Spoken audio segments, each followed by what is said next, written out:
everyone, welcome to Tarun IAS. This is your host and host Shivam Shukla.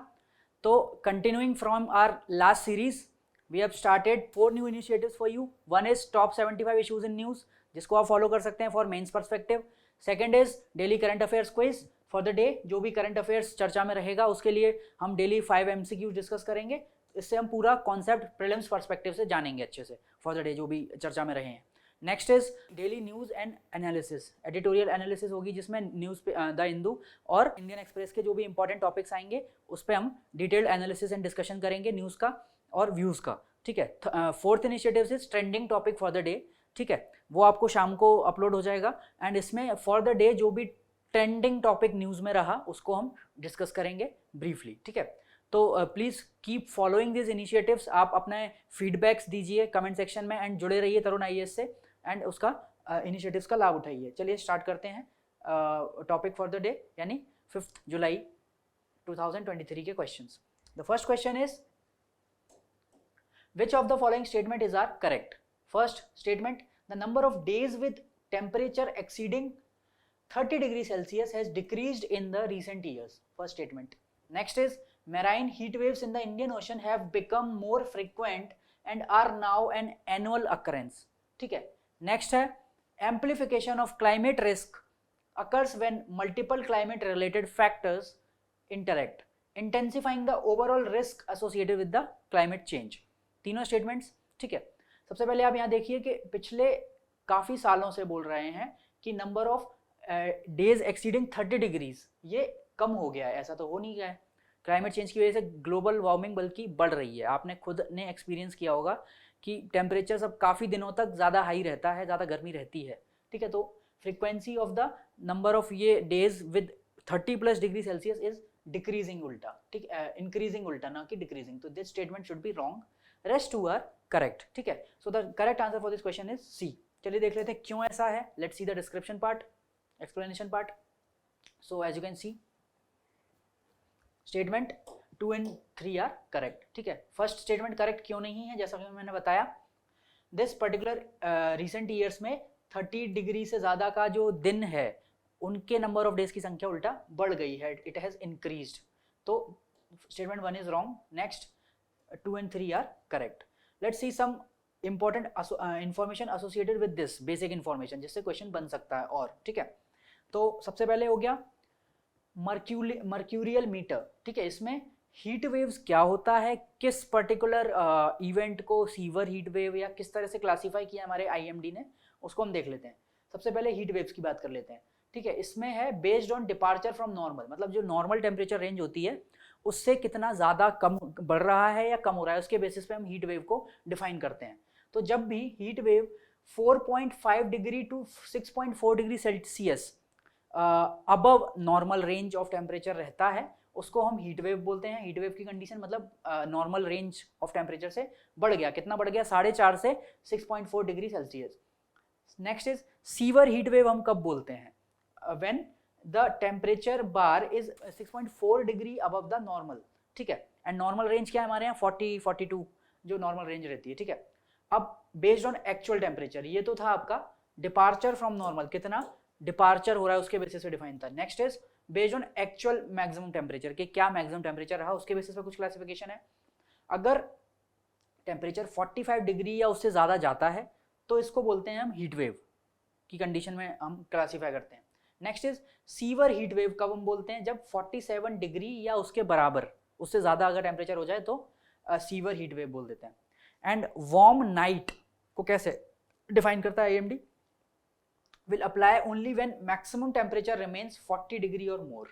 ठीक है, अगर 40 degree और मोर है मैक्सिमम टेम्परेचर नाइट का तो उस केस में हम बोल रहे हैं कि भाई वार्म नाइट रही. ठीक है, और again temperature range departure from the normal कितना है? 4.5 to 6.4. Next is very warm night कब बोलेंगे? जब 6.4 से ज़्यादा का डिपार्चर रहा with respect to the temperature. ठीक है, तो यहाँ पे वेरी वार्म नाइट हो जाएगी. इसके अपोजिट में कोल्ड नाइट्स के बारे में देख लेते हैं. Based from departure from normal, again 4.5 to 6.4 below normal, मतलब उससे कम हो जाए तो बिल्कुल रेप्लिकेट हो जाएगा कोल्ड वेव्स के केस में कि 4.5 टू 6.5 कम हो जाए नॉर्मल रेंज से. देन सीवर कोल्ड वेव कब है? जब 6.4 से ज़्यादा का वेरिएशन हो from the normal range of temperature.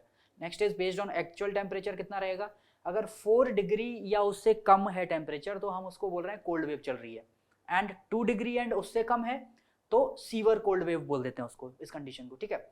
Next cold day किस चीज को बोल रहे हैं, जब -4.5 डिग्री से लेके -6.4 डिग्री सेंटीग्रेड का रेंज हो, ठीक है, रात में जो वेरिएशन आ रहा है टेम्परेचर का, इतना अगर चला जाए तो उसको हम कोल्ड नाइट्स बोल देंगे, ठीक है। और मिनिमम टेम्परेचर 10 डिग्री या उससे कम रहे इन प्लेन्स एंड 0 डिग्री या उससे कम रहे इन हिली एरियाज, तो उस कंडीशन को भी हम कोल्ड डे कंडीशन बोलेंगे। एंड वेरी कोल्ड डे में क्या होगा, डिपार्चर फ्रॉम द जो नॉर्मल रेंज है वो 6.4 से -6.4 से ज़्यादा हो जाएगा, ठीक है। तो this is about the heat waves and the cold waves. Next इसी में है मैराइन हीट वेव्स, ठीक है। तो what is this, marine heat waves are extended periods of regional ocean warming, they have impact on marine life and human society. मतलब जो भी heat waves का कंडीशन है वो हमने सीधे ले जाके ओशन में अप्लाई कर दिया, that is being called marine heat waves, ठीक है। अब इसमें what are the reasons, extreme weather इसकी वजह से बढ़ गया है, ठीक है।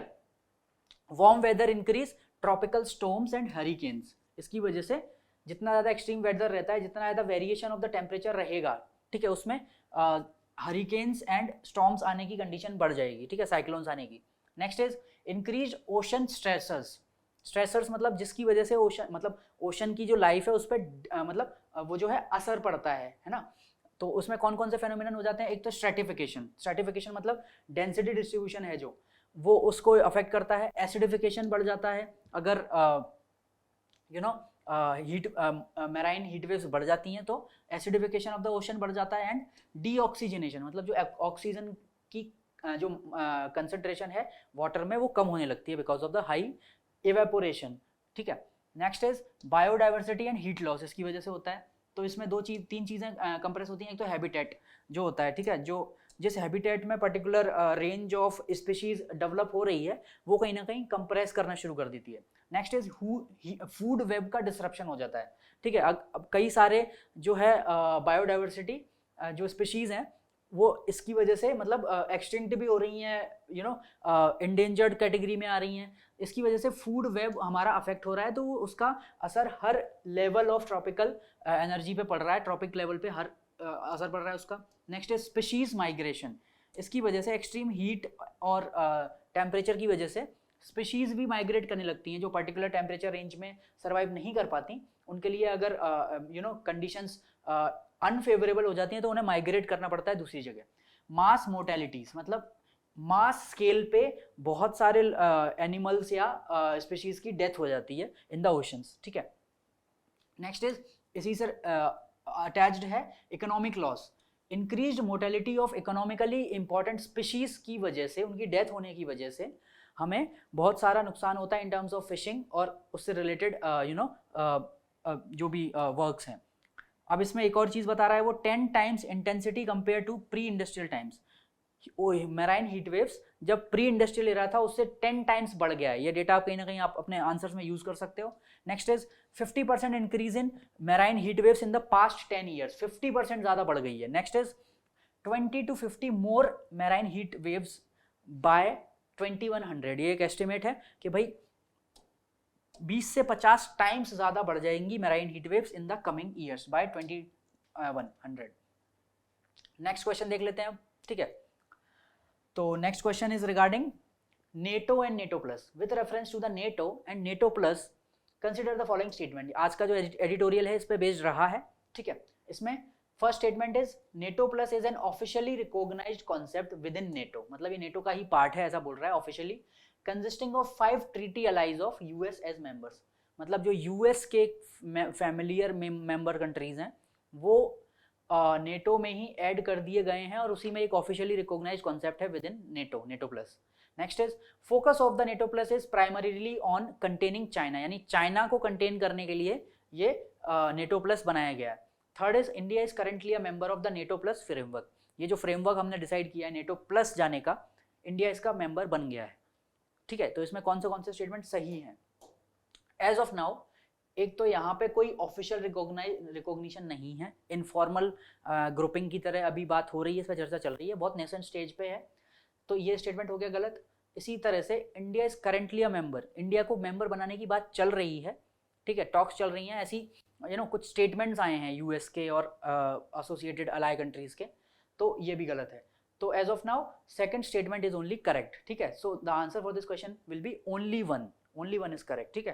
Let's see the third question. Third question is regarding piped connections, ठीक है, with reference to the provision of the piped potable water in rural India consider the following statements. कौन से करेक्ट हैं ये आपको बताने हैं। First is approximately 64% of the rural household in India are currently connected to the piped water, सीधा सीधा data है। Next is COVID-19 pandemic and the Russia-Ukraine war have significantly impeded the progress of हर घर जल missions. Generic सा statement है। Third is only 35% of villages in India has been certified as हर घर जल with full household connections. तो ये अभी recent status पे क्वेश्चन है, ठीक है।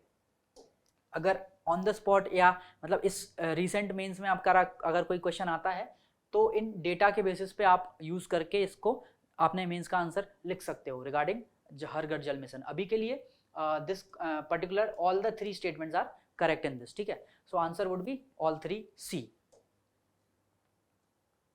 सो एज वी डिस्कस्ड कि तीनों ही स्टेटमेंट सही हैं यहाँ पे, ठीक है। तो इसमें डिस्कस करने का कुछ रह नहीं जाता because all the 3 are correct. इसमें आप ये डेटा यहाँ पे नोट कर सकते हो कि only these many villages have been reported by states at हर घर जल and only 59,000 or about 35% have been certified.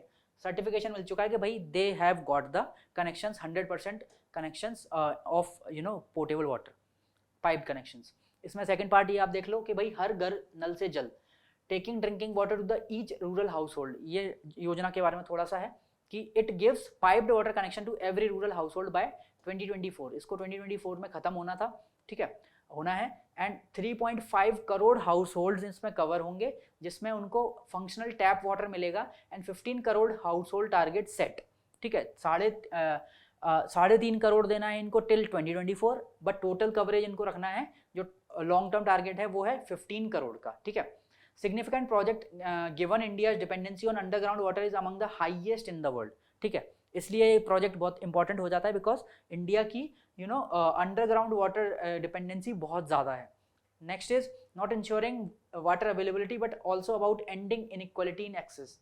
तो यहाँ पे ये सिर्फ वाटर अवेलेबल नहीं करा रहा, साथ साथ में एक्सेस टू द वाटर जो एक बहुत बेसिक नेसेसिटी है उसको ये इंश्योर कर रहा है। तो बहुत फंडामेंटल स्कीम है with respect to the equity term, promoting equality and social welfare. चलिए next question, this is regarding Bonn climate change conference, जो कब हुई थी, जून 2022 में हुई थी या 23 में हुई थी, ये आपको कमेंट सेक्शन में बताना है, ठीक है। तो with reference to the Bonn climate change conference consider the following statements. First है इसमें global stocktake under the Paris agreement assesses collective progress towards the long term global goals including greenhouse gas reduction and climate finance, ठीक है। तो इसमें कुछ terms हैं जो आपको पढ़ने हैं और समझने हैं, जिनका मीनिंग भी समझना है, that's why I have covered this question, ठीक है। और इसके डिटेल्ड कवरेज के लिए, इस क्वेश्चन के डिटेल्ड मतलब एनालिसिस के लिए आप हमारा आज का एडिटोरियल एनालिसिस वीडियो ज़रूर देखना, वो जो कि इस डिटेल को बहुत अच्छे से डिस्कस किया गया, अच्छे से एक्सप्लेन करा है विशाल सर ने, तो आप डेफिनेटली उस वीडियो को जाके समझ सकते हो। तो पहला स्टेटमेंट जो है, global stocktake under the Paris agreement assesses collective progress towards the long term goals including greenhouse gas reduction and climate finance.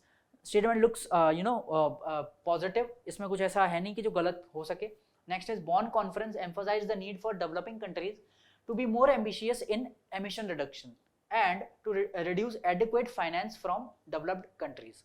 तो वही बात कह रहा है कि भाई डेवलप्ड कंट्रीज और ज़्यादा फाइनेंस दो सो दैट एमिशंस कम कर सकें, एंड डेवलपिंग कंट्रीज को और एम्बिशियस होना पड़ेगा अपने टारगेट्स में, ठीक है। जो INDCs की बात करी थी, nationally determined goals, differentiated responsibility, CBDR के बारे में भी आपने सुना होगा।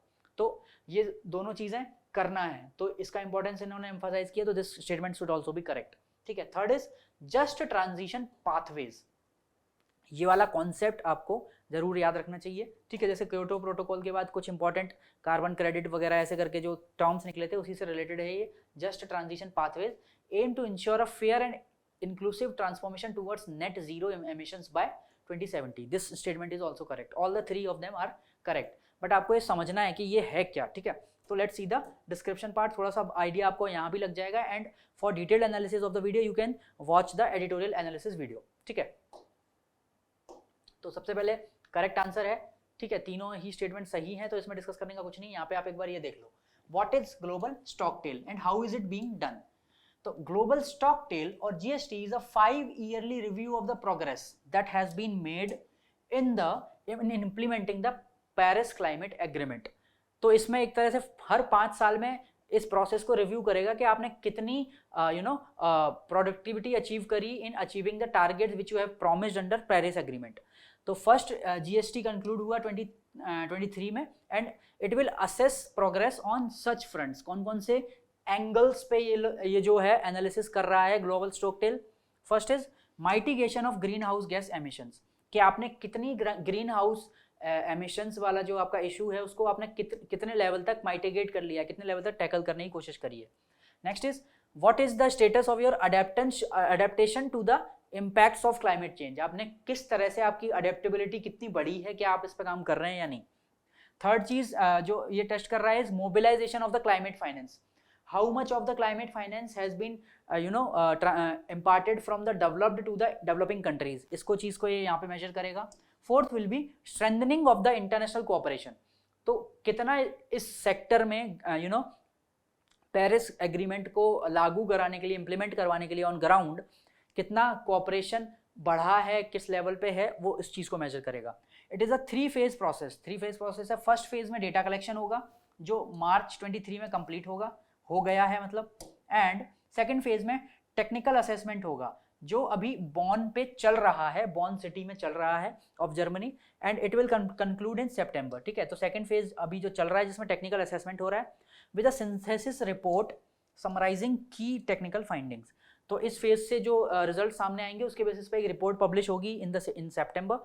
और थर्ड या फाइनल फेज होगा जिसमें consideration of outputs will take place at COP28 इन दुबई। जो दुबई में इस साल COP28 होने वाला है, वहाँ पे इसके पूरे आउटकम्स डिस्कस होंगे और क्या चेंजेस की ज़रूरत है हमारे एफर्ट्स में, इस चीज़ पे बात होगी। सो ये तो हो गया हमारा ग्लोबल स्टॉकटेल के बारे में बात। नेक्स्ट इज इसमें थोड़े थोड़े जो और कंसेप्ट थे, ये एक्चुअली एक एडिटोरियल आया था द हिंदू में, वहाँ से ये सारी इन्फॉर्मेशन एक्सट्रैक्टेड है आपके लिए, यहीं से क्वेश्चन बनाया था।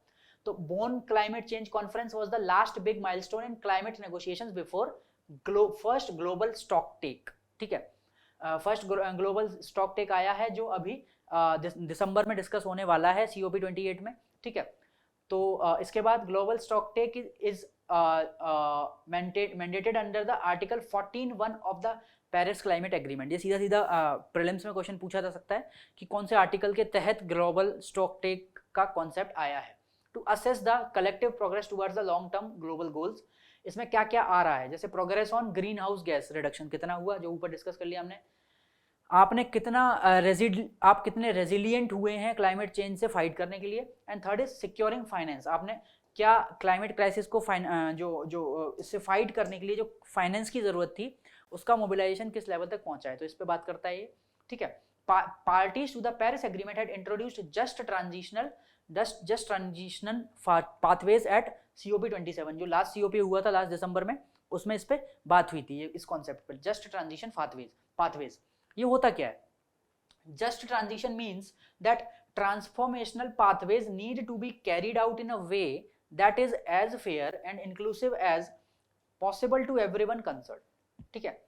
तो ट्रांजिशन, कौन सा ट्रांजिशनल की बात कर रहे हैं यहाँ पे? ट्रांसफॉर्मेशन कौन सा हो रहा है? ट्रांसफॉर्मेशन हो रहा है नॉन रिन्यूएबल सेक्टर से रिन्यूएबल एनर्जी की तरफ जाना, from being environmental degrading to environmental friendly practices पे स्विच करना।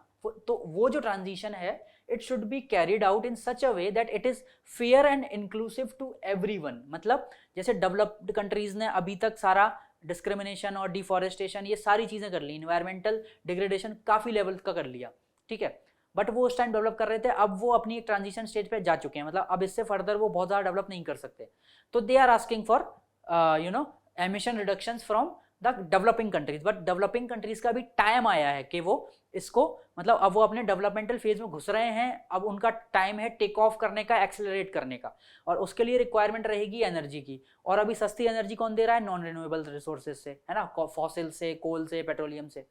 तो वहां पे एमिशन, बट वहां से होता है एमिशन। तो इसीलिए वो उस चीज की बात कर रहा है कि भाई जो डेवलपिंग कंट्रीज हैं उनको स्पेस दो, टेक्नोलॉजी दो, और इसके साथ साथ फाइनेंस भी दो, so that they can adapt to the better environmental friendly practices for their development.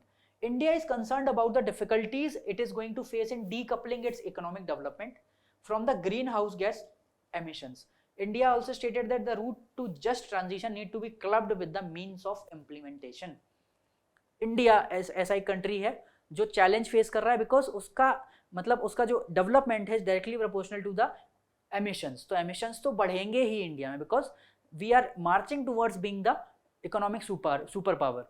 तो यहाँ पे हम कैसे हम इंश्योर करें कि ग्रीन हाउस एमिशन भी हमारा कम हो और इकोनॉमिक डेवलपमेंट भी चलता रहे स्मूथ। तो इसमें थोड़ा सा एफर्ट लगेगा, टेक्नोलॉजी लगेगी, फाइनेंस लगेगा। तो वहाँ पे वो इंडिया बोल रहा है कि भाई give that leverage to us जो हमें रिक्वायर्ड है, और टाइम भी दो। हम इमीडिएटली हम पे इतना दबाव मत बनाओ कि हम डेवलप ही ना कर पाए। We can not do so at the cost of our economic development. India's climate policy is derived from the principle of common but differentiated responsibilities. हम बात करते हैं कि रेस्पॉन्सिबिलिटी सबकी है, कॉमन है बट डिफरेंशिएटेड। जिसने जितना एमिशन किया उसकी उतनी रेस्पॉन्सिबिलिटी बनती है towards the climate change.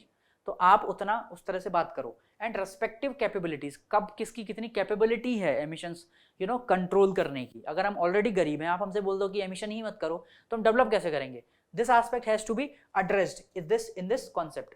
In this long-term low-emission development strategy at COP27, India underlined the need for financing a just transition sectors such as energy and transport in order to reach net zero emissions by 2070. India के जो targets हैं, है ना, जो 55 minute targets हमने discuss किए थे COP27 में, वो ऑलरेडी बहुत ज़्यादा एमिशियस हैं, बट स्टिल बहुत सारा प्रेशर आ रहा है from the other countries, developed countries, कि भाई और एमिशंस घटाओ। लेकिन हम कैसा कर सकते हैं? हम अपने इकोनॉमिक डेवलपमेंट के पेस पे कॉम्प्रोमाइज नहीं कर सकते ना इस चीज के लिए। We need your support. इसी को इंडिया बहुत स्ट्रांगली थर्ड वर्ल्ड कंट्री की आवाज बन के इस चीज को डिस्कस कर रहा है। Next question is regarding greedflation. ठीक है, inflation being caused by the greediness of some of the stakeholders of the society. ठीक है, उससे रिलेटेड है। तो consider the following statements. First is greedflation refers to price inflation caused by the corporate greed for high profits. ठीक है, तो statement पढ़ते ही आपको मोर और लेस कन्विंसिंग लग रहा है कि यही इसकी डेफिनेशन होनी चाहिए। Next is proponents of the greedflation theory argue that corporate profit margins have risen significantly since the pandemic contributing to the high inflation. मतलब जब से पैंडेमिक हुआ है उसके बाद से कॉर्पोरेट ने ही अपना जो है प्रॉफिट मार्जिन बढ़ा लिया है, सबने मिलके प्रॉफिट मार्जिन बढ़ाया है, इस वजह से इन्फ्लेशन बढ़ गया है। ऐसी है कि ये थ्योरी अभी सजेस्ट की जा रही है सम ऑफ द प्रोपोनेंट्स बाय। तो आज एक मतलब 4 जुलाई के द हिंदू में एक आर्टिकल आया है इससे रिगार्डिंग ग्रीडफ्लेशन से रिगार्डिंग। तो इसमें दोनों पर्सपेक्टिव्स रखे हैं। एक साइड ये बोल रहा है कि भाई ग्रीडफ्लेशन की वजह से ही ये करंट इन्फ्लेशन है, दूसरा साइड उसको नकार रहा है। तो ये आर्टिकल आपको जरूर पढ़ना चाहिए। It is a very interesting article and जो है विशाल सर ने उसको डिस्कस भी किया होगा 4 जुलाई वाले सेगमेंट में। Next statement is efforts to rein in market power of a large corporation and price hikes have been advocated by the proponents of the greedflation theory. तो अभी के हिसाब से जो वन साइड ऑफ ग्रीडफ्लेशन है ये उसको सजेस्ट करते हुए तीनों स्टेटमेंट इज आर करेक्ट। ठीक है, तो answer for this question will be C. Let's see the description part again. इसमें कोई एक्सप्लेन करने का है नहीं क्योंकि तीनों ही स्टेटमेंट सही हैं। इसमें आपको समझने वाली बात यही थी कि ग्रीडफ्लेशन क्या है। Inflation being caused due to the greediness of the corporate entities. तो यहाँ पे एक ग्राफ आपको दिख रहा होगा, ठीक है, जिसमें बताया है कि कंज्यूमर प्राइस इंडेक्स बढ़ता जा रहा है आफ्टर द ये आपका कोविड के बाद से बढ़ता जा रहा है और इसका रीजन बताया जा रहा है ग्रीडफ्लेशन। ठीक है, so this is all about for the day. Hope you like the questions. Please try to answer in the comments and please also provide the feedback for this series of the videos and keep following us, like, share and subscribe. Thank you and have a nice day.